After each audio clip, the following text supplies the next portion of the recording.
Meu cumprimento a todos. Hoje vamos falar sobre ciência, física quântica e espiritualidade. A ciência nada mais é que um meio de procurar explicar os fenômenos da natureza e, em si mesmo, nada mais é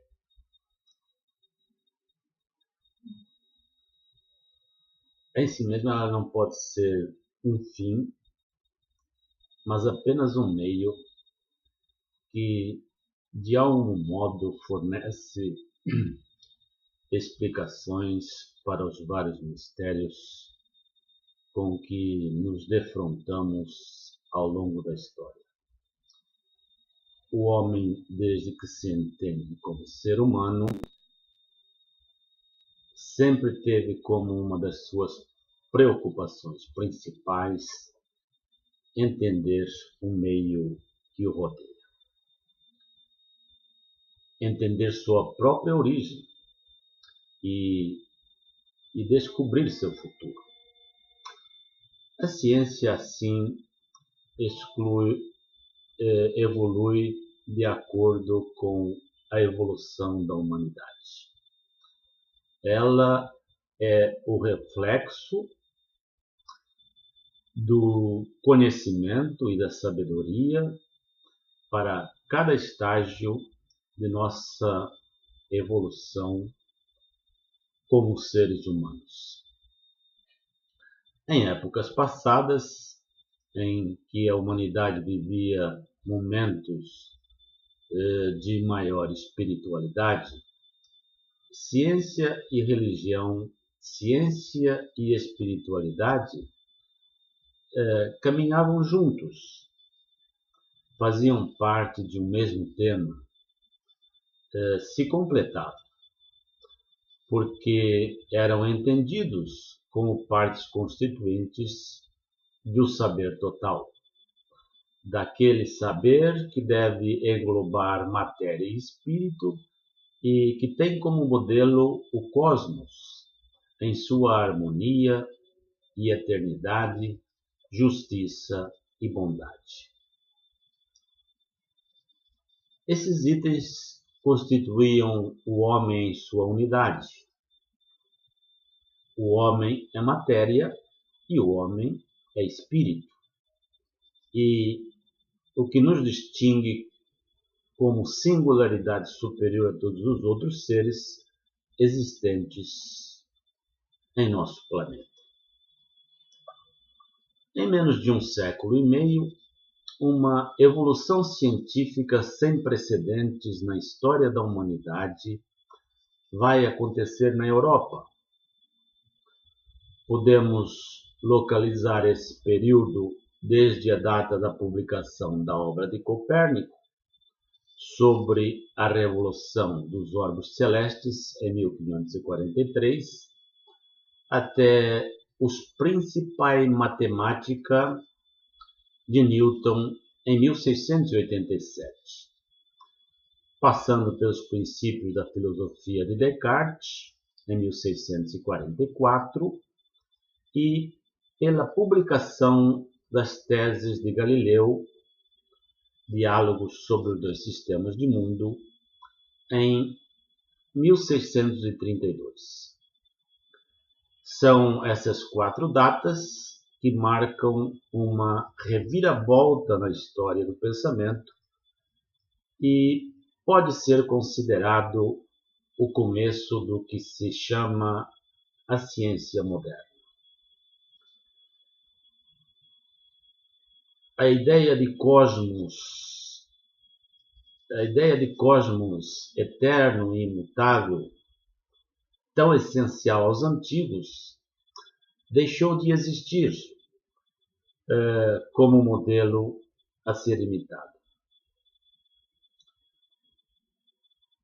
Kant, em seu livro Crítica da Razão Pura, em 1781, vai elaborar a teoria do conhecimento, em que se apoia praticamente toda a ciência moderna, ou seja, o método experimental, prática desconhecida dos antigos e que hoje é a prática corrente dentro do mundo científico.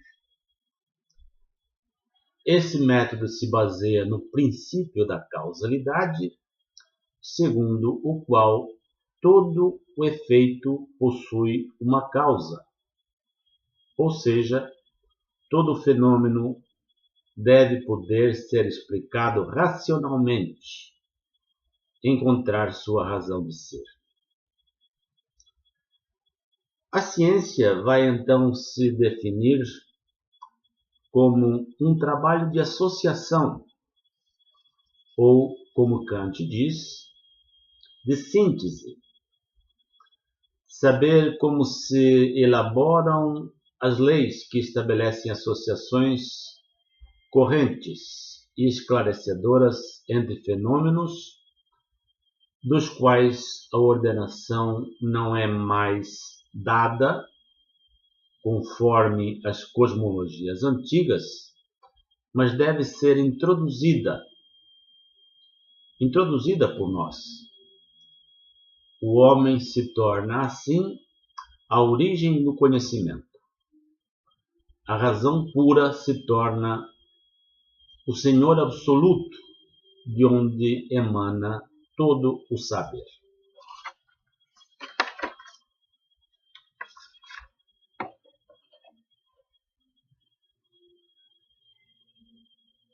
A física quântica pode ser considerada como o elo que vai unir a ciência e a espiritualidade. Hoje é considerado na ciência que tudo é material ou não existe.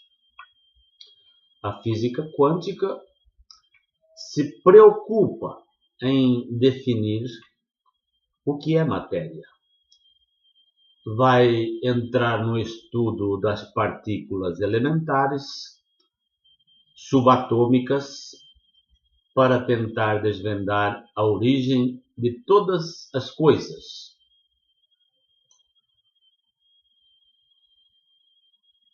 Já foi dito que tempo e espaço não existem. É uma ilusão. A matéria não é sólida. A consciência humana transcende a capacidade computacional do cérebro. Dois corpos podem se comunicar a quilômetros de distância. Todos esses questionamentos que hoje se fazem a respeito da física e que contradizem o que se pensava como certo no passado. A física, portanto, não é uma coisa estática. Seus conceitos vão evoluindo e são atualizados conforme vamos adquirindo mais conhecimento a respeito da natureza. A física quântica começou com o físico alemão Max Planck, quando no começo deste século, ou na primeira metade do século XX, melhor dizendo, ele descobriu que a energia se transmite não de forma contínua, e sim através de impulsos. Impulsos esses ao que ele chamou quantum. Esses impulsos de energia são sempre expressos em números inteiros, nunca em números fracionados. Essa energia emitida em forma de quantum é proporcional à frequência da radiação, mas sempre medida em números inteiros, ou seja, não existe uma continuidade, e sim impulsos isolados expressos sempre em números inteiros. A teoria de Bohr, pelo estudo da estrutura do átomo, veio corroborar essa teoria quando diz que as trajetórias dos elétrons ao redor do núcleo se mantêm em suas trajetórias fixas, justamente porque se mantém aquele princípio de expressão da sua energia em números inteiros. Ou seja, existe um princípio de energia quantizada.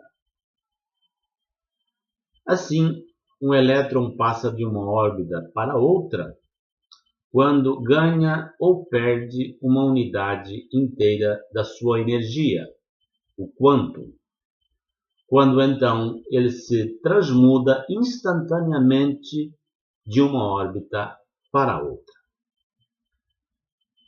A energia total de um elétron sempre é múltipla de um quantum. Não há perda de energia dos elétrons, por isso eles se mantêm sempre na mesma órbita. Não existem órbitas intermediárias, que seriam números fracionados.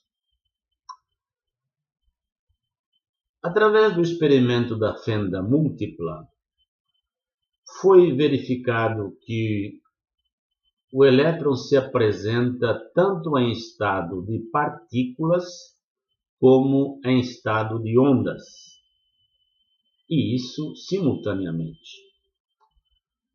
Foi verificado também que o elétron tem um comportamento diferente se está na presença de um observador ou se esse observador se afasta. Se está na presença de um observador, ele se comporta como partícula. Se o observador se afasta, ele se comporta como onda.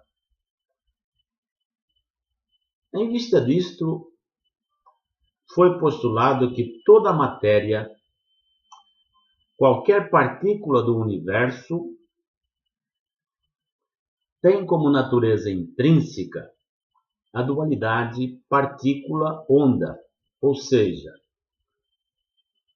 toda a matéria se expressa tanto através do estado de partículas como através do estado de ondas. Não se pode afirmar que são um, nem que são outro. É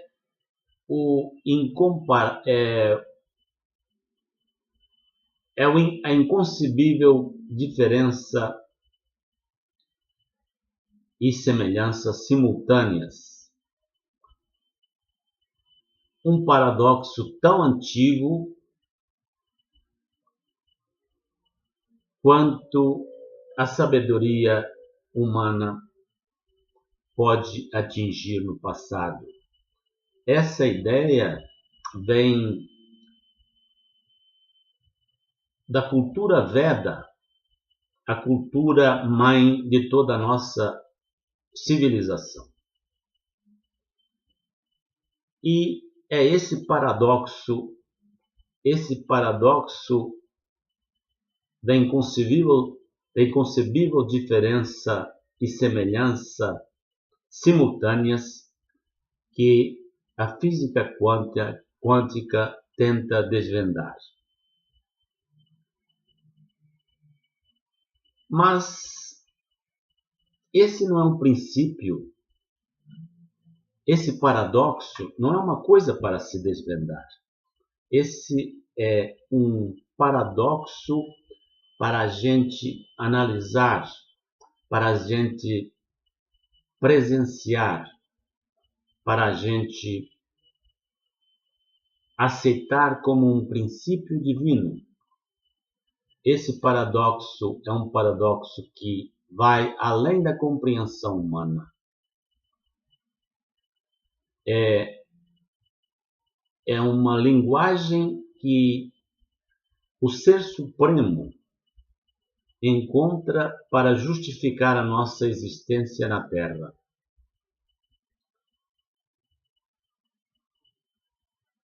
E o homem, tentando resolver esse paradoxo, está tentando se igualar a Deus, está tentando ser Deus. Mas o homem, dentro desse paradoxo da diferença e semelhança simultâneas, tem que entender que somos semelhantes a Deus enquanto seres humanos em qualidade. Somos semelhantes a Deus enquanto nossa alma, como seres eternos, como bem-aventurados. Mas somos diferentes em sua quantidade, porque enquanto Deus é infinito, nós somos finitos. Enquanto Deus é onipotente, nosso poder é limitado. Enquanto Deus é absoluto, nós somos relativos. Quando a humanidade entender que o conhecimento provém, o verdadeiro conhecimento é nos manifestado através da divindade, e só poderemos obter esse conhecimento através desse ser divino, através da revelação divina.